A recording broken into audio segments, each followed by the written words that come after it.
Ya, kalau top of mind saya mengenai bisnis media saat ini penuh disrupsi, Oke. penuh tantangan, tapi juga penuh transformasi jadinya. Hmm. Ya, jadi selalu ada nggak tahu paradoks atau dilema itu ya. Satu hal kita harus tetap tadi berpegang pada Betul. purpose, berpegang pada titik awal, tapi di satu sisi lagi kita juga harus tetap berubah gitu, nggak bisa terpaku dengan masa lalu. Yes. Ya tadi dia sebagai pandangan dari masa lalu dan juga pandangan masa depan pada saat titik ini gitu. Ya. Nah, kalau media sebetulnya kan usaha mencerahkan peradaban ya. Jadi tantangan yang dihadapi oleh media sebenarnya adalah bagaimana berdamai dengan perubahan di peradaban itu sendiri dari generasi ke generasi. Smart Business. Halo Smart Business, perkembangan bisnis digital dan juga perkembangan infrastruktur yang memang harus beradaptasi dengan perkembangan zaman dituntut untuk banyak memberikan kontribusi berlebih dan juga berarti. Dan hari ini di podcast Smart Business, kita akan coba lihat dan bahas mengenai seperti apakah media di masa kini. Karena dulu media pasti punya arti dan perspektif yang berbeda. Nah, sekarang kita ajak Anda untuk berbincang bersama di program podcast bisnis kali ini bersama dengan CEO KG Media, ada Mas Andi Budiman. Mas Andi, thank you waktunya. Thank you sudah Sehat. diundang ke Smart FM. Saya terima kasih loh. Di sela-sela waktu masih nyempetin untuk datang ke sini. Siap. Mas Andi, boleh nggak disampaikan tentang framing perkembangan dunia media saat ini seperti apa? Mungkin 10 atau 20 tahun yang lalu, ditarik ke 3 tahun ke depan. Ya, kalau top of mind saya mengenai bisnis media saat ini penuh disrupsi, Oke. penuh tantangan, tapi juga penuh transformasi jadinya. Tapi kalau dilihat dengan perspektif kami di Kompas Gramedia, bisnis media atau usaha media ini adalah sebuah kontinuasi, sebuah kelanjutan dari sebuah usaha yang dimulai 60 tahun lalu, pas 60 tahun lalu, tahun 63. Jadi kalau kita di masa kini, ini adalah kontinuasi dari sesuatu yang sudah dibangun 60 tahun, dan juga sebuah antisipasi supaya perziarahan 60 tahun ini bisa berlanjut ke masa-masa berikutnya. Nah, Mas Daryl tahu nggak, di Indonesia, untuk orang Sunda katanya, saya dengar ini dari Ibu Karlina Supeli, Oh, iya. beliau filsuf dan astronomer. Beliau di salah satu seminar pernah menyampaikan, kalau untuk orang Sunda itu progres itu nggak linear, tapi progres itu adalah spiral. Oke. Jadi kalau spiral itu kita masuk ke siklus berikutnya, tapi tidak pernah kehilangan terhadap titik awal. Jadi titik awal itulah yang melahirkan siklus berikutnya dan berikutnya. Tapi kita nggak pernah hanya maju ke depan, tapi kita selalu melihat ke titik awal di mana segalanya itu dimulai. Nah, kalau untuk Kompas, titik awalnya itu ya ketika Kompas diterbitkan 28 Juni 1965. Nah, titik awal Kompas apa? Itu masih tertulis sebetulnya sampai dengan, kalau Mas Daryl lihat Kompas hari ini, di situ masih ada 2 kalimat yang sama dengan kalimat ketika Kompas terbit di tahun 65. Yang pertama adalah harian untuk umum. Artinya Kompas harus tetap relevan untuk masyarakat, dibaca oleh masyarakat, itu masih harus enak, masih harus berguna. Yang kedua, amanat hati nurani rakyat. Artinya Kompas tetap harus melakukan perannya untuk kepentingan masyarakat, menjadi early warning system atas permasalahan-permasalahan yang harus dihadapi oleh negara dan bangsa kita.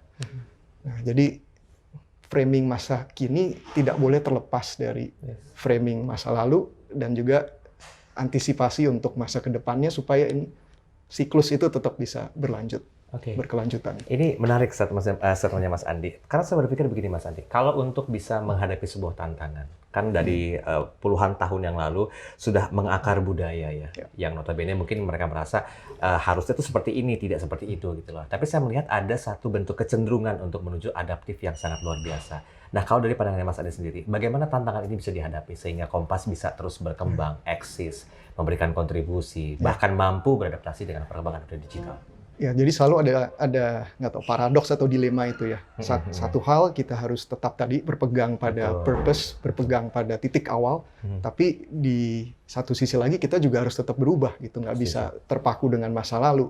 Ya tadi dia sebagai pandangan dari masa lalu dan juga pandangan masa depan pada saat titik ini gitu. Nah, kalau media sebetulnya kan usaha mencerahkan peradaban ya. Jadi tantangan yang dihadapi oleh media sebenarnya adalah bagaimana berdamai dengan perubahan di peradaban itu sendiri dari generasi ke generasi.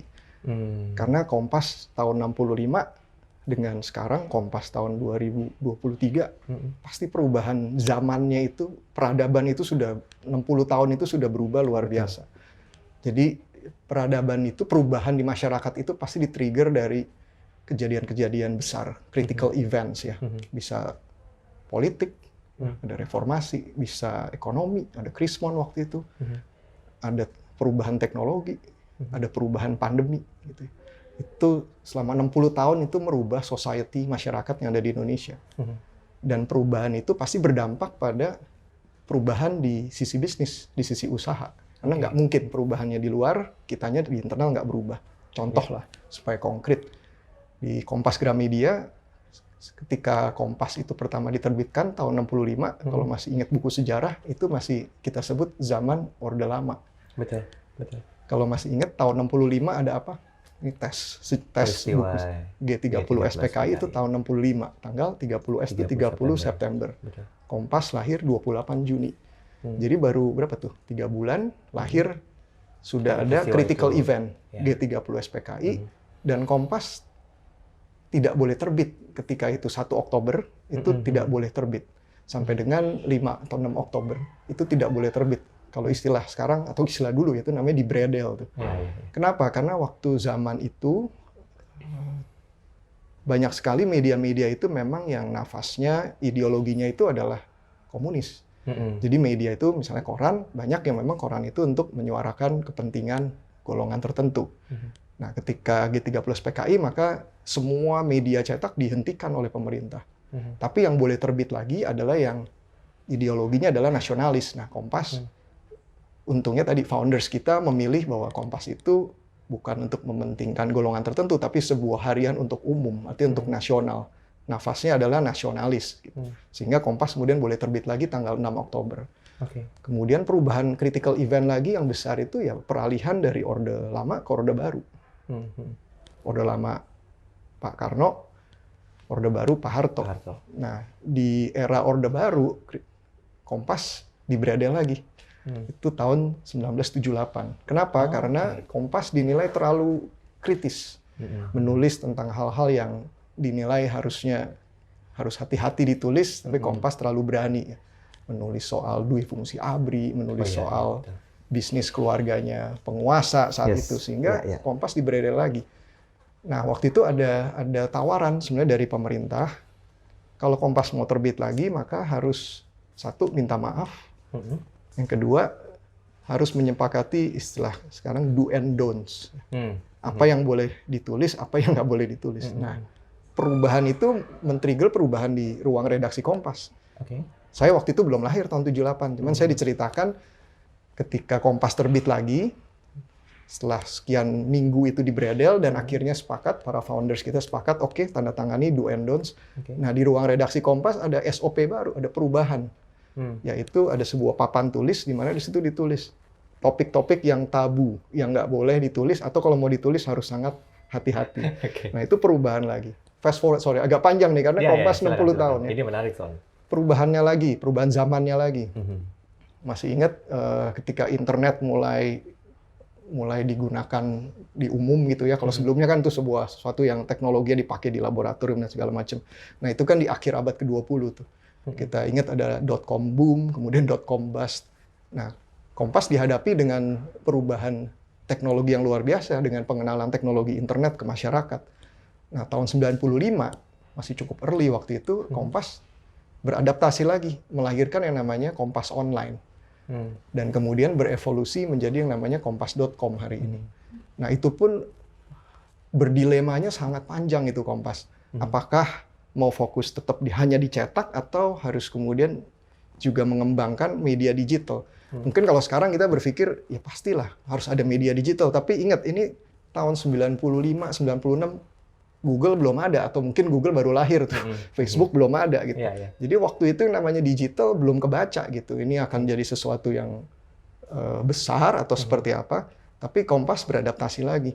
Bikin Kompas Online dimulai dengan 8 orang. 2 diantaranya office boy, diajarin coding Oh, gitu. HTML. Wow. Itu sekali lagi bagaimana critical events merubah masyarakat dan kemudian merubah transformasi di perusahaan kita. Kalau fast forward hari ini ya mungkin AI, artificial intelligence.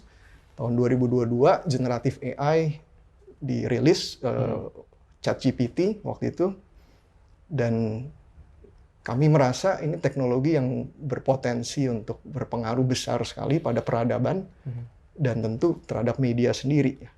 Jadi saat ini di Kompas Gramedia, di KG Media, kami punya tim untuk mengeksplorasi penggunaan AI.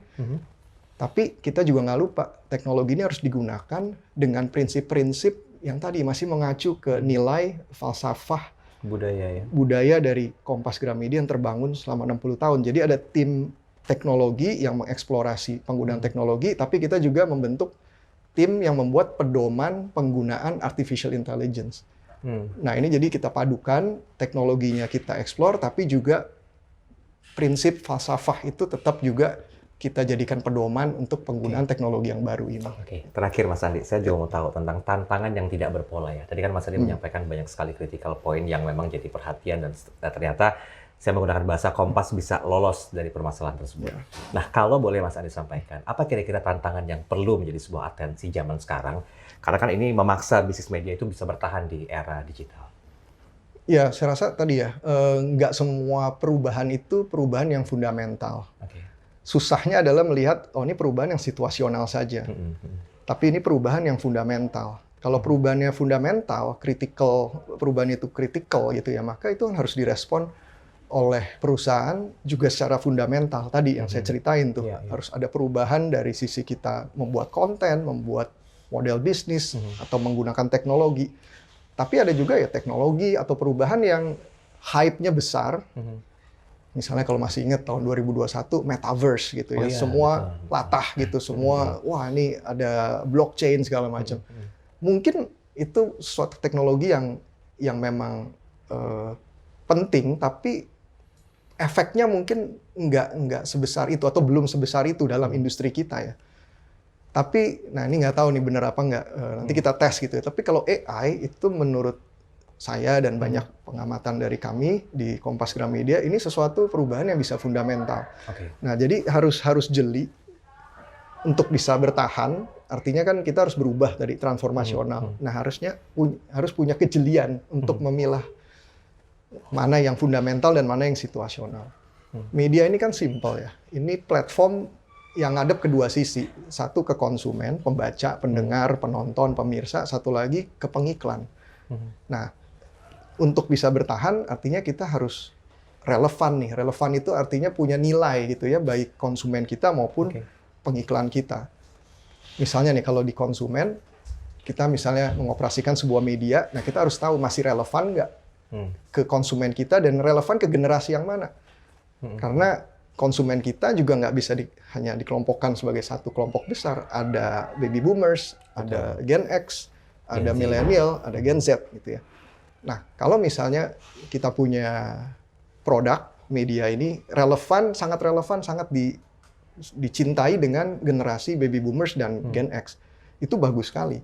Artinya kita bisa eksploitasi konsumen yang sudah senang dengan produk kita. Tapi kita juga harus ingat, saya selalu ngingetin teman-teman nih, dan selalu mungkin agak nggak enak, kaget atau apa, tapi tingkat mortalitas, tingkat kematian orang dewasa di Indonesia, yang cowok, laki-laki itu sekitar 20%, yang perempuan itu 15%. Artinya tiap tahun ada kira-kira 17% orang dewasa itu meninggal di Indonesia. Itu fakta, itu BPS statistik. Artinya kalau produk kita hanya relevan, hanya dipakai oleh generasi yang sudah dewasa, tapi tidak relevan, tidak dipakai, tidak mendapatkan konsumen baru di generasi yang muda. Artinya produk kita, konsumen kita, bisnis kita itu akan menciut 15-20% setiap tahun. Nah kalau mau bertahan artinya harus melakukan dua hal. Satu, gimana melayani tadi konsumen yang sudah dewasa, yang sudah grow up, grow old, maybe sampai mereka meninggal, mereka kan setia dengan produk kita. Tapi nggak bisa hanya melayani yang existing kan, kemudian untuk bertahan, untuk sustainable, berkelanjutan, maka harus punya relevansi ke generasi yang baru. Jadi berdamailah dengan disrupsi ya. Kalau disrupsi itu kan siklus ya. Pertama kita tumbuh, terus kena disrupsi, kemudian dia turun, kita harus beradaptasi. Setelah beradaptasi kita mulai tumbuh lagi, kena disrupsi berikutnya. Nah itu kan siklus terus aja. Itu tadi spiral lah, itu siklus lah. Nah orang yang ada di industri media, apalagi yang memimpin di industri media, menurut saya harus berdamai dengan disrupsi. Kalau enggak, stres, nggak bisa tidur, stroke, serangan jantung. Gitu ya. Oke, mungkin ini momentum yang pas saya coba mengutip statementnya Mas Andi pada kesempatan kali ini, berdamailah dengan disrupsi. Jadi memang betul segala hal yang kita punya, kalau memang itu menjadi sebuah kebutuhan, jadikan itu sebagai sebuah kebutuhan. Dan ingatlah, terus belajar, terus berkarya, dan pertahankan budaya serta value-nya. Otomatis Anda akan terus eksis di dunia bisnis apapun. Saya Daryl Adam, sampai jumpa. Smart Business. Lead you better.